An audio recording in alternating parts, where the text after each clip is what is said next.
I mean, the period when the press was most free was about the mid-19th century. I mean, at that time, just keeping to say England and the United States, the two cases that have been studied, I imagine it's the same elsewhere. In the mid-19th century, there was a very lively, popular press, very widely read by working people, by everyone. That, much reached far beyond the commercial media at the time.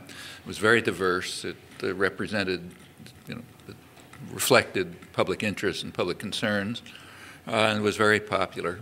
In Britain, they tried to close it down by censorship of various kinds, but that didn't work. There were too many ways to avoid it.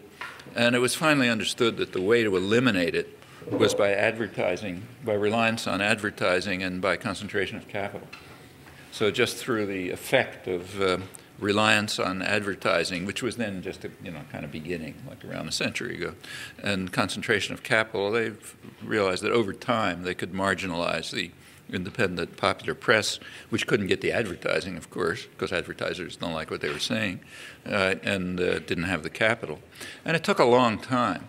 So in England, it was actually up until about 40 years ago, still the case 40 years ago, that the main newspaper in England, the Daily Herald, was a kind of labor-oriented, social democratic newspaper, very popular. Everybody had outsold all the others. The Mirror, which was the main tabloid, was the same, kind of leftist paper, popular paper. But they kind of succumbed to advertising pressure and capital control.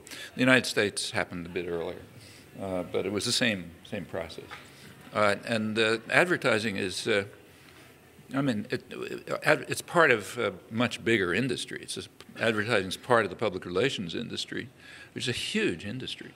And it developed very consciously around the First World War in the two most democratic countries, England and the United States.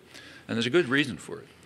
They were coming to as the countries were becoming more free, that just through popular struggle, and people were winning the franchise, and you couldn't shut them up anymore by force, it was understood that you're going to have to control people by controlling opinion and attitudes, because we can't rely on force anymore.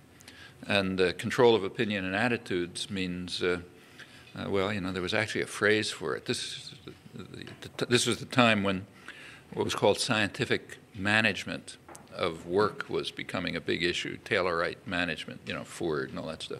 But it was also understood you want to not only control very closely the lives of people in their work time, but also you have to control them in their off-work time. And what you have to do is turn them into passive, obedient consumers who don't try to get out of our hair, basically. Pay attention to what were called the superficial things of life, like fashionable consumption. You get them trapped into consumerism, isolated from one another, atomized, control their beliefs. That's where notions like manufacture of consent come from right after this First World War. And out of this came huge industries. And advertising is a large part of it, and it, of course, affects the media enormously. I mean, if any of you are, if you watch television, for example, take, say, television. When you turn on the television set, the corporation doesn't make any money, right? Like you don't pay them when you turn it on, unless it's cable. But they do. So why do they do it? Well, they do it because of the advertising. So the resources and the creativity and the effort and so on in the whole television industry goes into advertising. In fact, within the television industry, there are words called content and fill. Like a program has content and a program has fill. The content is the advertising. The fill is the car chase that's in there to keep you watching until the next ad comes along. And all the effort, of course, goes into the advertising. And the fill has first of all, it's keep your interest enough so you watch the advertising, but the advertising is there for a purpose. I mean, it's to turn people into creatures whose only concern in life is to max out their 5 credit cards and not to pay attention to what's going on in the world and let the rich, powerful guys do what they want without interference.